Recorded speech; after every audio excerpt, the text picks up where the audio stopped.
our second talk. The title is weakly-supervised vertical segmentation in skin image through Saliency propagation by Untitled from Southeast University.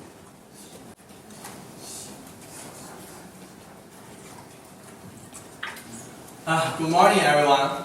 The title of this presentation is Weakly Supervised Vitiligo Segmentation in Skin Image through Saliency Propagation.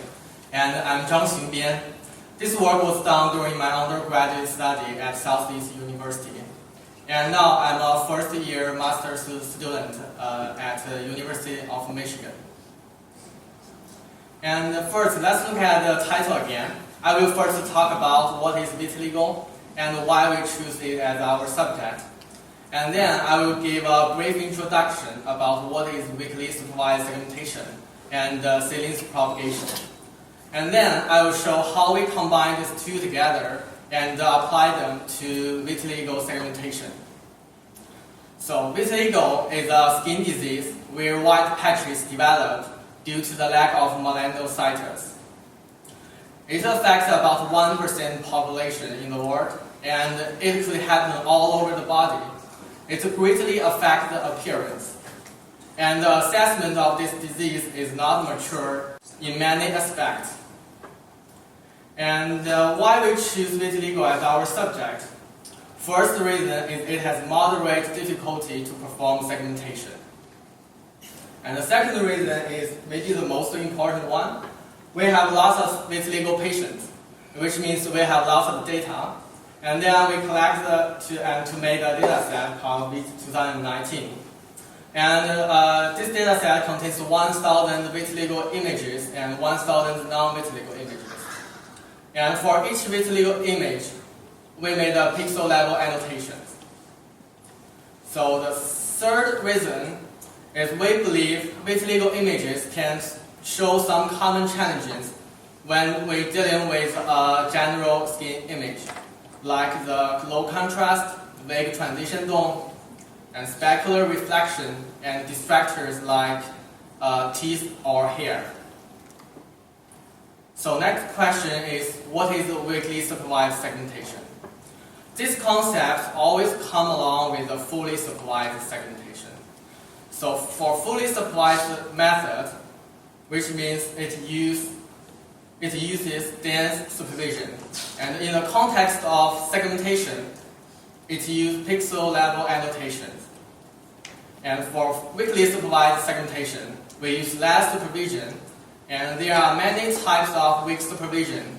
But in this case, we use image level label. So the benefits of this are, first, it is easy to get, and it costs least human effort to annotate. So the goal of this paper is given images with only image level label, like the vitiligo or non-vitiligo.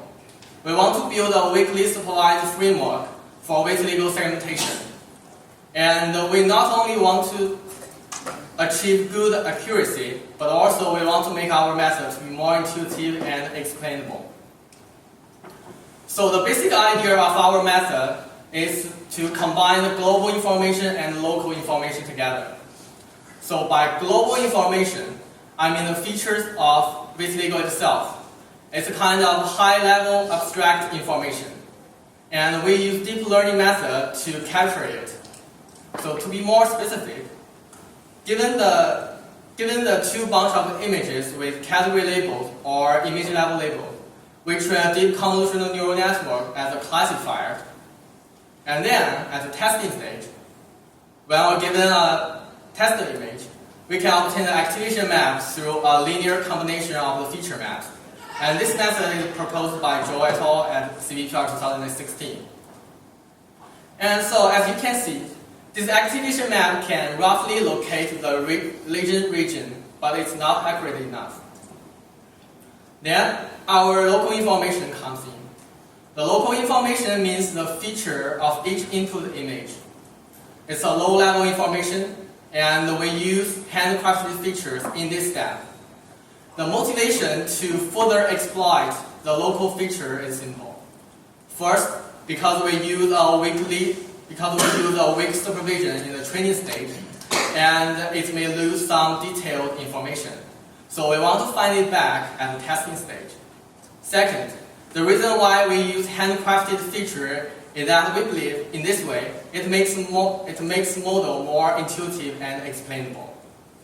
So to be more specific, given the superpixels and the activation map obtained from CNN, we apply a pair of thresholds to get the background seed and foreground mask. You may notice here we use two different thresholds with a certain gap to discard or to eliminate the vague region in the middle. And then we use salience propagation to propagate salience value from the seed to the other node, from the seed area to the other part. The propagation process is controlled by 4 metrics, which basically describe the statistic of each superpixel and its neighbors. And then we assume that the most part of the lesion we are interested in lies in the middle of the image instead of on the boundaries. So we take the boundary nodes at the seed part to perform salience propagation one more time. And then we combine these 3 maps together by using element-wise product to narrow down the region. And then we take another salience propagation on the nodes with high salience value to get our final salience map. So in summary, here is how we combine the global information and local information. Then let's see some results. First, here are some results comparing with UNet, a fully supervised method. And from this table, we can see weakly supervised methods still have a large gap with fully supervised method. But for some difficult cases, our method can have a better result than UNet. For example, in this case, our method somewhat captures the whitened hair, even if the hair is not annotated in the ground truth. And this example shows our method can better capture the zigzag boundaries. And also, we compare our result with the state-of-the-art weakly supervised segmentation method.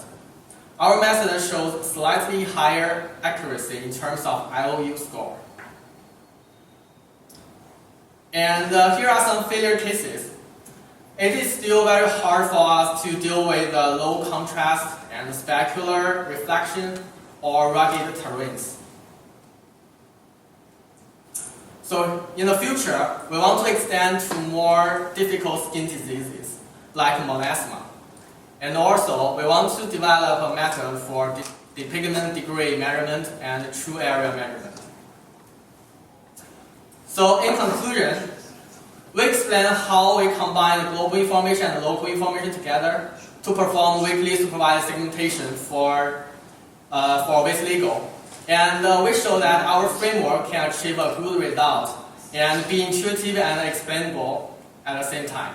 Thank you.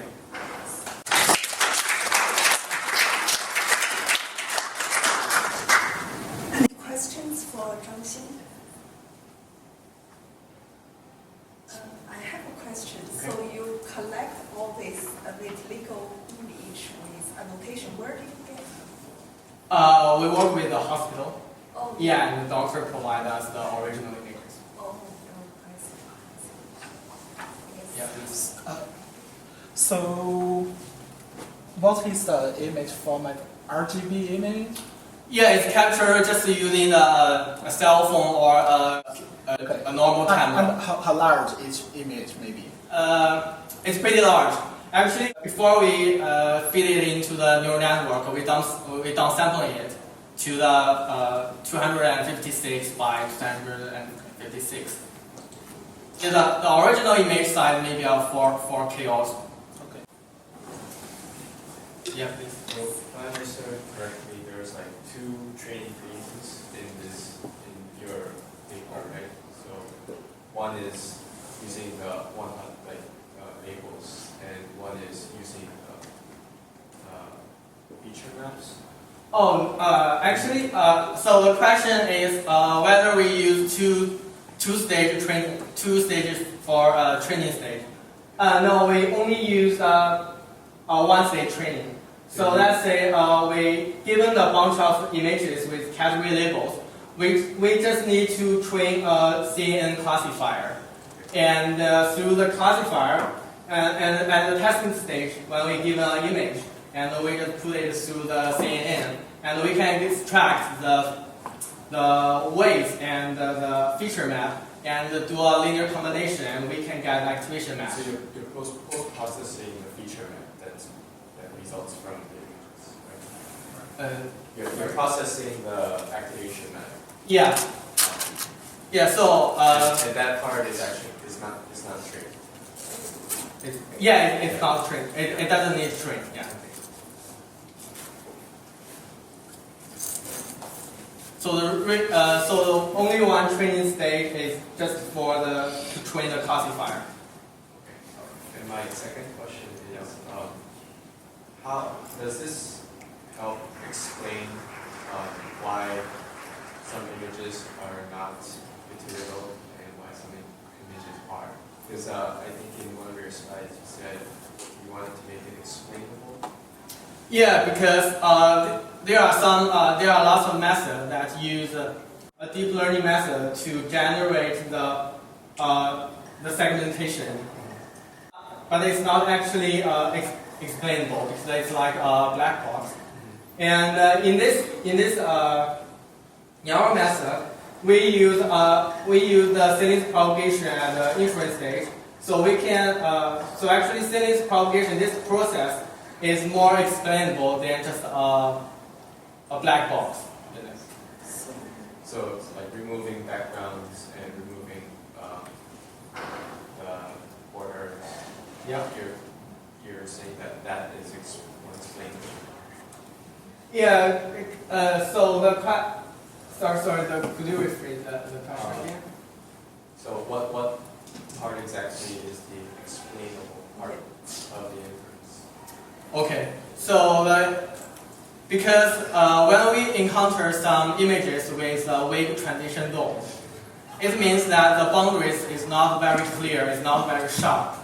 So in the saliency propagation process, we can propagate the salience value from a very dense, a very wide region to the to the healthy skin or to the not very wide region. So there are several levels. There are several different pigmented levels in the vitiligo image, and that different levels correspond to the different gray levels of our salience map. So can you give an example? How do you explain? You said it's explanatory. So is there a Rocky terrains. Example of how you explain your result? So after we get the salience map, it's not 0 or 1. It's not a binary. It's not a binary map, and we just apply 50%. We just use 50% as a threshold to get a final binary map, so that we can compare with the using the IOU matrix with other method. But in practical, when we assess the vitiligo, we contain both the area and the depigment level. So for the depigment level, we can use this different gray level to measure the depigment level.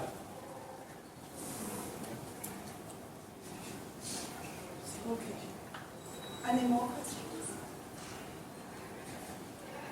Okay, thank you. Okay, thank you.